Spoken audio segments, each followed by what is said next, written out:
Hello friends, कैसे हैं आप लोग। जैसे हम लोग कल पढ़ रहे थे पॉलिटी में, तो हम लोग आर्टिकल 75 तक कर लिए थे। आज हम लोग करेंगे आर्टिकल 76। जो लोग वीडियो नहीं देखे हैं, इसके पीछे वाला वीडियो देख लीजिएगा, ठीक है। उपराष्ट्रपति करके है उसमें, वीडियो में आप जाएंगे प्लेलिस्ट में, वहाँ पे मिल जाएगा। तो आज हम लोग पढ़ेंगे 76 में है भारत के महान्यायवादी। महान्यायवादी क्या होता है फ्रेंड्स? ये सरकार का वकील होता है एक प्रकार का, ठीक है। ये सरकार का वकील होता है। ये सरकार के लिए, वकील के लिए जो काम करने के लिए होते हैं वो यही लोग होते हैं, ठीक है। ये सरकार का प्रथम विधि जानते हैं। चलो शुरू करते हैं। यानी आर्टिकल 76 में भारत के महान्यायवादी के बारे में बात किया गया है। और इसके पद के बारे में अगर बात करें तो ये भारत के जो महान्यायवादी पद है, पूछा जाता है किस संविधान से लिया गया है, तो आप बताएंगे कि ब्रिटेन के संविधान से लिया गया है। किसके? ब्रिटेन के संविधान से, ठीक है फ्रेंड्स। ब्रिटेन के संविधान से लिया गया है। उसके बाद में इसकी योग्यता क्या होगी, यानी महान्यायवादी बनने की योग्यता जो होती है फ्रेंड्स, वो क्या होगा। तो योग्यता के बारे में आप लोग को मैं बता दूं कि ये सुप्रीम कोर्ट के जज बनने के समान की इसके पास भी योग्यता होनी चाहिए, क्योंकि ये सरकार का वकील होगा ना। तो ऐसे तो होगा नहीं कि जानकारी भी तो बढ़िया चाहिए। तो ये सुप्रीम कोर्ट के जज के समान इनके पास जो है जानकारी होगा, तो वही क्या होगा, महान्यायवादी बनने के लिए योग्य होगा, ठीक है। भारत का महान्यायवादी बनने के लिए योग्यता क्या होनी चाहिए? सुप्रीम कोर्ट के जज के समान होनी चाहिए।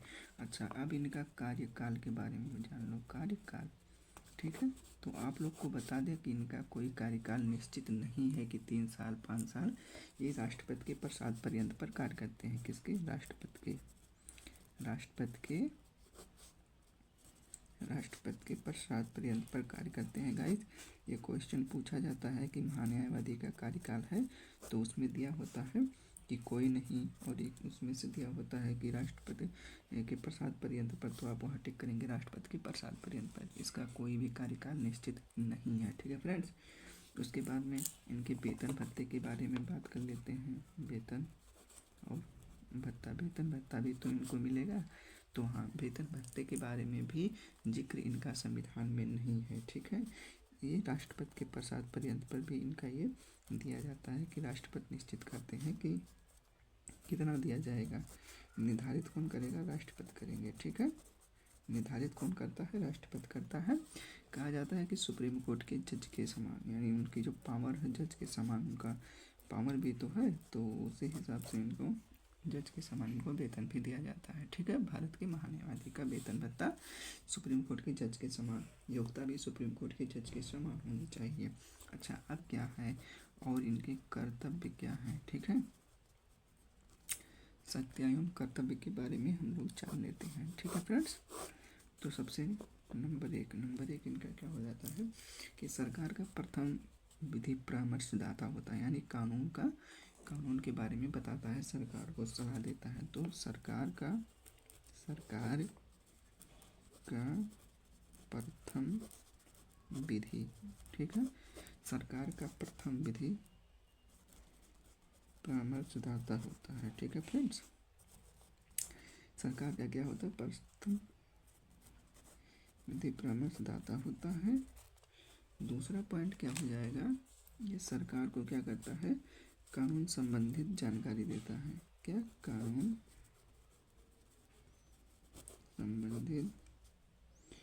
संबंधित मामलों में क्या करता है? जानकारी देता है। सरकार को जानकारी देता है, सलाह देता है, ठीक है।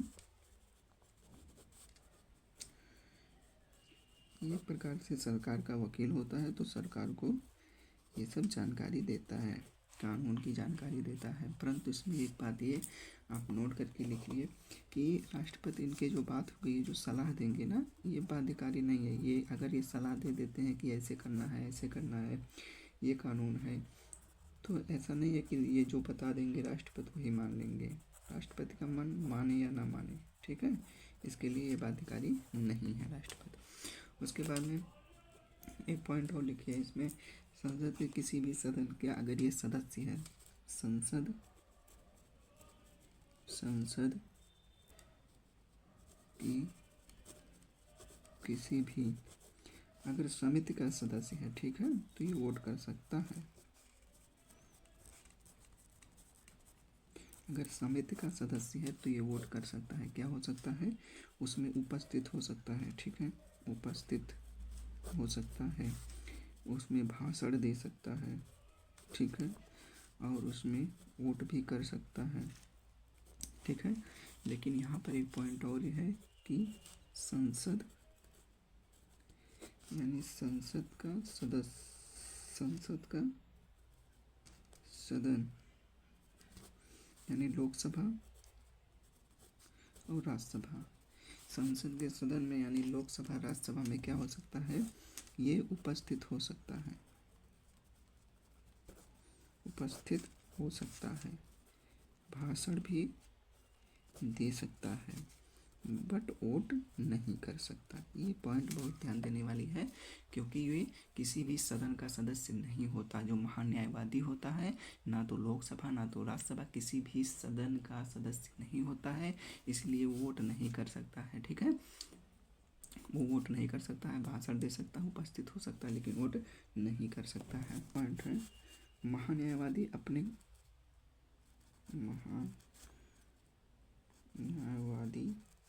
महान्यायवादी अपने कर्तव्यों के, कहने का मतलब है कि जो भारत के महान्यायवादी हैं, क्या हुआ, ये इसके पास इतना पावर होता है कर्तव्यों के निर्वहन में किसी भी सदन में, किसी भी न्यायालय में शामिल हो सकता है, ठीक है, किसी भी न्यायालय में शामिल हो सकता है। कहने का मतलब है ये सुनवाई किसी भी न्यायालय में शुरू कर सकता है। सुप्रीम कोर्ट हो, हाई कोर्ट हो, डिस्ट्रिक्ट कोर्ट हो, किसी भी न्यायालय में सुनवाई कर सकता है। उसके बाद में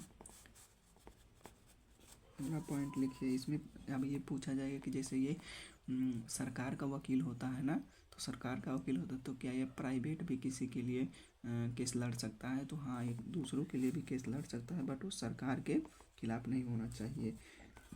तो प्राइवेट प्रैक्टिस कर सकता है, ठीक है, प्राइवेट क्या कर सकता है? प्रैक्टिस कर सकता है। भले ही ये भारत सरकार का यानी सरकार का वकील होता है, लेकिन ये प्राइवेट भी प्रैक्टिस कर सकता है, परंतु वो सरकार के आगे नहीं होना चाहिए।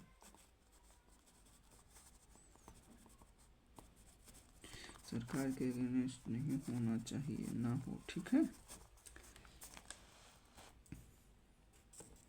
उसके बाद में हम लोग पढ़ने वाले हैं आर्टिकल 77, ठीक है फ्रेंड। आर्टिकल 77 में क्या है? आर्टिकल 77 में है मंत्रियों के मध्य कार्यों का बंटवारा। मंत्रियों के मध्य कार्यों का बंटवारा, ठीक है, मंत्रियों के मध्य कार्यों का बंटवारा कौन करते हैं? कौन करेगा? तो राष्ट्रपति करते हैं। कौन करता है गाइस? राष्ट्रपति करते हैं। मैंने कहा था राष्ट्रपति के पास तो शक्तियाँ होती है, लेकिन वो मंत्रिपरिषद के परामर्श पर ही कार्य करते हैं। तो यहाँ पर आप एक पॉइंट लिखिए कि राष्ट्रपति ऐसा प्रधानमंत्री के परामर्श पर करता है। किसके परामर्श पर? प्रधानमंत्री के परामर्श पर करते हैं। यानी मंत्रियों के मध्य कार्यों का बंटवारा तो राष्ट्रपति करते हैं, लेकिन राष्ट्रपति ऐसे प्रधानमंत्री के परामर्श पर करते हैं, ठीक है, परामर्श पर करते हैं। और ये बाध्यकारी है, राष्ट्रपति को मानना पड़ेगा, अपनी मन से नहीं कर सकते। ये बाध्यकारी का मतलब होगा कि उनको मानना ही पड़ेगा, यानी बिना प्रधानमंत्री के परामर्श के वो ऐसा नहीं कर पाएंगे, ठीक है, बाध्य है ऐसा करने के लिए। ये सब पॉइंट वाली बात होती है, यही सब क्वेश्चन में आता है, जो बीच बीच में ऐसे पॉइंट होते हैं। फंसाना है क्वेश्चन में, अच्छा क्वेश्चन कराना होता है तो वो लोग बीच बीच में से पूछते हैं। ऐसे कभी नहीं पूछेंगे कि बताइए मंत्रियों के मध्य कार्यों का बंटवारा कौन करता है, तो राष्ट्रपति करता है। किस आर्टिकल में करता है, बीच बीच में पूछ लेंगे कि कौन करता है, किसके परामर्श पर करते हैं, क्या राष्ट्रपति अपने मन से ही कर सकते हैं, उसमें प्रधानमंत्री की कोई सलाह नहीं होती है। ऐसे बहुत से क्वेश्चन में फंसाने के लिए बीच बीच में से कुछ ना कुछ पॉइंट हो जाता है, तो आप लोग बहुत ध्यान से देखिएगा। उसके बाद में हम लोग पढ़ने वाले हैं आर्टिकल नंबर 78। ठीक है फ्रेंड्स, ये लास्ट है। इसके बाद में अब शुरू हो जाएगा संसद, क्योंकि संसद आर्टिकल नंबर 79 से लेकर 122 तक है। ठीक है, अब हम लोग शुरू करते हैं। इसमें कहा गया है कि प्रधानमंत्री अपेक्षा करते हैं। ठीक, प्रधानमंत्री से अपेक्षा करते हैं कौन, राष्ट्रपति। प्रधानमंत्री से अपेक्षा करते हैं, प्रधानमंत्री से अपेक्षा करते हैं राष्ट्रपति। राष्ट्रपति अपेक्षा करते हैं कि कार्यपालिका से संबंधित जो कार्य की जानकारी हो वो राष्ट्रपति को दिए कौन, प्रधानमंत्री।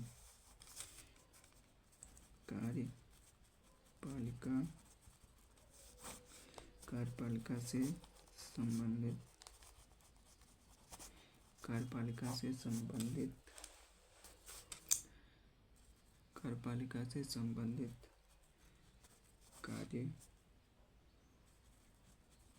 कार्यक्रम की जो जानकारी हो राष्ट्रपति को दें। ठीक है,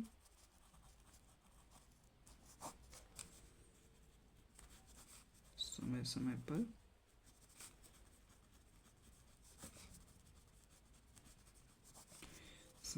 पर अवगत कराएं।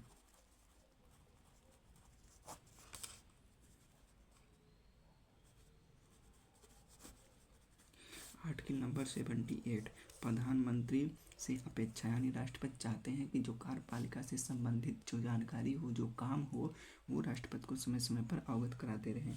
परंतु ये बाध्यकारी नहीं है, यह बाध्य नहीं है। प्रधानमंत्री, ये नोट में लिखिए, इम्पोर्टेंट है कि ऐसा नहीं है कि जो भी कार्य हो सब राष्ट्रपति को बताते रहें। क्या लिखेंगे, बाध्य नहीं है कौन, प्रधानमंत्री।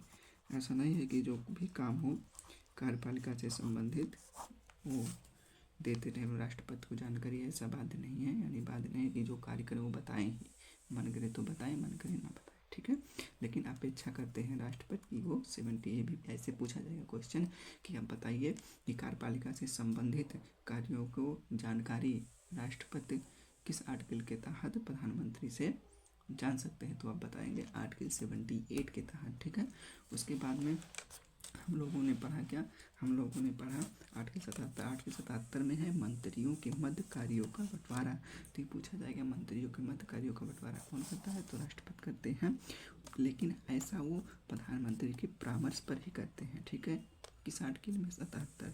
पूछा जाएगा मंत्रियों के मध्य कार्यों का बंटवारा किस आर्टिकल में, आप बताएंगे 77 है। ठीक है, उसके बाद में महान्यायवादी अपने कर्तव्यों का निर्वहन में किसी भी न्यायालय में कर सकते हैं, यानी इनके पास ये पावर है। महान्यायवादी क्या होता है, ये भारत का यानी सरकार का क्या होता है, वकील होता है। इसका पद कहाँ से लिया गया है, महान्यायवादी का पद कहाँ से लिया गया है, तो ब्रिटेन के संविधान से लिया गया है। पूछा जाएगा महान्यायवादी किस आर्टिकल में है, तो आप बताएंगे आर्टिकल नंबर 76 में है। उसके बाद में इसकी योग्यता पूछी जाएगी, तो आप बताएंगे सुप्रीम कोर्ट के जज के समान योग्यता होती है। उसके बाद में कार्यकाल, तो आप बताएंगे इनका कार्यकाल कोई नहीं होता है, ये राष्ट्रपति के प्रसाद पर इनका कार्य करते हैं। ठीक है, और हाँ, लेकिन एक पॉइंट हम छोड़ दिए हैं गाइस, यहीं पर बता देते हैं, आप नोट में करके लिख लीजिए कि ये जो महान्यायवादी हैं इनकी नियुक्ति कौन करता है, यानी नियुक्ति जो है वो राष्ट्रपति करते हैं, लेकिन राष्ट्रपति भी अपने मन से नहीं कर सकते हैं, क्योंकि ये राष्ट्रपति जो है प्रधानमंत्री के परामर्श पर ही, प्रधानमंत्री के परामर्श पर करते हैं, प्रधानमंत्री